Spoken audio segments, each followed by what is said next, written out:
మీరు రెగ్యులర్గా ఎక్సర్సైజ్ చేస్తూ ఉంటారు, బీపీని కంట్రోల్ పెట్టుకుంటారు, షుగర్ని కంట్రోల్ పెట్టుకుంటారు, కొలెస్ట్రాల్ని చూసుకుంటారు. కానీ మీ గుండెకి ఒక శత్రువు ప్రతిరోజు రాత్రి గుండె పైన దండయాత్ర చేస్తుంది అనుకోండి, దాన్ని ట్రీట్ చేసుకోవడానికి మీకు ఇచ్చే ట్రీట్మెంట్ మీకు నచ్చలేదనుకోండి, అప్పుడు ఏం చేయాలి?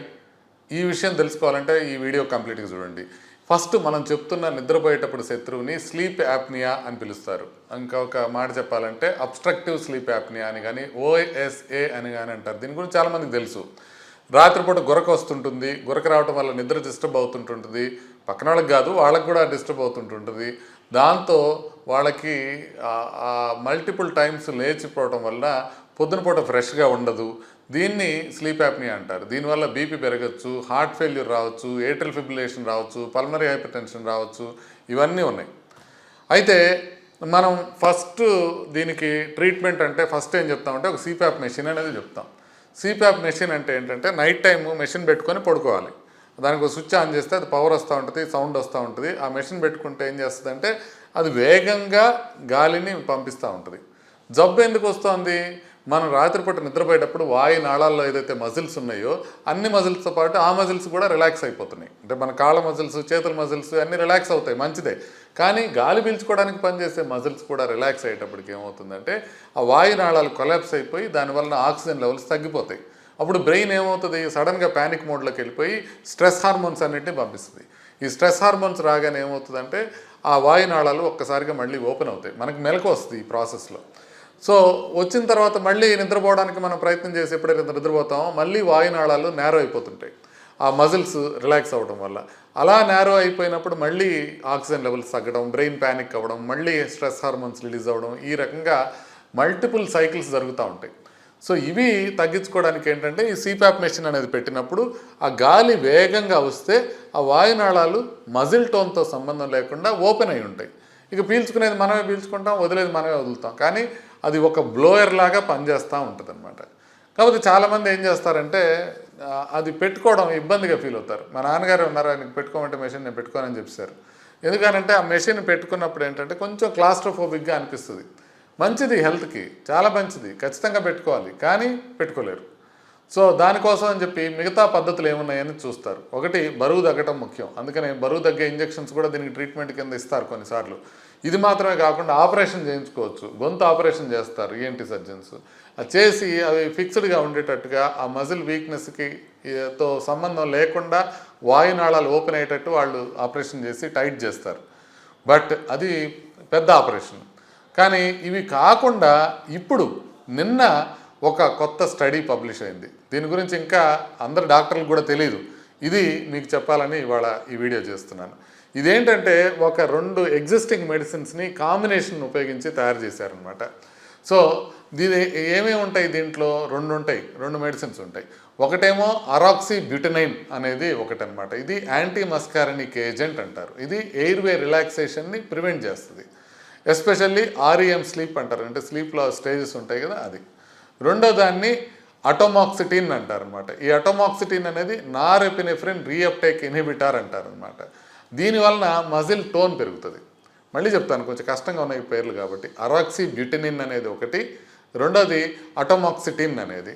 ఇవి 2 కలిపి ఒక ఫిక్స్డ్ డోస్ కాంబినేషన్ తయారు చేస్తారు. 2.5 మిల్లీగ్రామ్స్ అరాక్సిబ్యూటనిన్, 75 మిల్లీగ్రామ్స్ అటోమాక్సిటిన్. ఈ 2 కలిపి చేసిన ఈ ట్యాబ్లెట్ డైలీ నైట్ వేసుకోవాలన్నమాట. ఇది నైట్ వేసుకోవాలి, లాంగ్ టర్మ్ వేసుకుంటూ ఉండాలి. ఇది వేసుకుంటే దీంతో ఫుడ్తో సంబంధం లేదు, ఎప్పుడైనా వేసుకోవచ్చు. ఫుడ్ రెస్ట్రిక్షన్ చేసుకున్నప్పుడు కూడా అది వేసుకోవచ్చు. సో ఇది వేసుకున్నామంటే అది స్లోగా మనకి నర్వస్ సిస్టమ్ మీద పనిచేసి మనకి ఈ ఆక్సిజన్ లెవెల్స్ తగ్గటాన్ని ప్రివెంట్ చేస్తుంది, గురకని తగ్గిస్తుంది.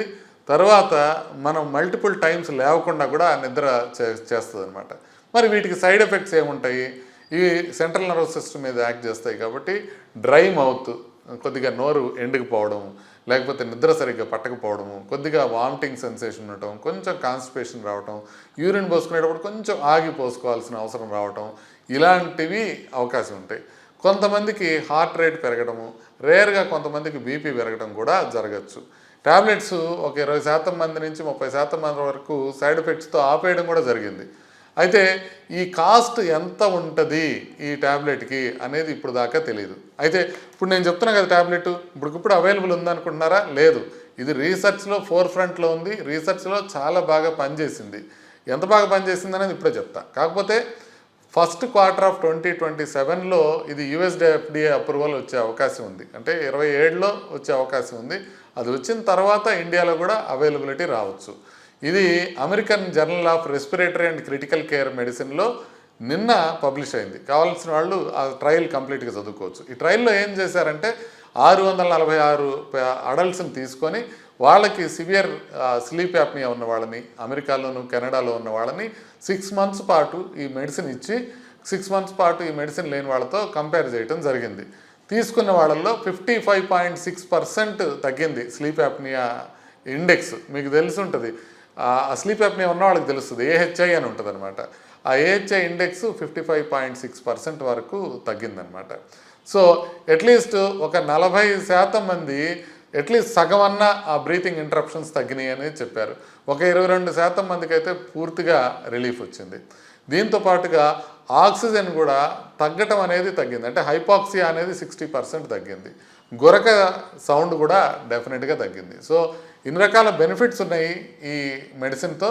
ఈ మెడిసిన్ అంటే ఎప్పుడు అవైలబిలిటీ ఉంటుంది ఇండియాలో అనేది ఇంకా మనకి 1.5 year టైం పట్టే అవకాశం ఉంది. వస్తే మాత్రం ఇది నిజంగా ఒక మంచి మెడిసిన్ కింద చెప్పుకోవాలి. ఎందుకంటే చాలామంది జబ్బుతో వస్తుంటారు. చాలామందికి ఇది గుండె ప్రాబ్లం మీద ఎఫెక్ట్ పడే అవకాశం ఉందనేది చెప్తాము. ఖచ్చితంగా సీపాప్ మెషిన్ పెట్టుకోవాలని చెప్తాము. కానీ వాళ్ళు సీపాప్ మెషిన్ పెట్టుకోవడానికి ఇష్టపడరు. కొంతమంది లాజిస్టిక్స్తో పెట్టుకోలేరు. సో అందుకోసం అని చెప్పి అలా ఉన్న వాళ్ళకి ఆపరేషన్ వెళ్లకుండా, ఇంజెక్షన్స్ తీసుకోకుండా డైలీ ఒక ట్యాబ్లెట్ తీసుకుంటే వాళ్ళకి గురక తగ్గే అవకాశం ఉంటుంది, ఆక్సిజనేషన్ ఇంప్రూవ్ అయ్యే అవకాశం ఉంటుంది, గుండె మీద ఎఫెక్ట్ పడే అవకాశం ఉంటుంది. ఇది లేటెస్ట్ ఇన్ఫర్మేషన్. ఇది తెలిస్తే ఉపయోగపడుతుందని మీరు ఎవరికి అనుకుంటారో వాళ్ళకి ఇది షేర్ చేయండి, ఈవెన్ డాక్టర్స్కి కూడా. నమస్తే.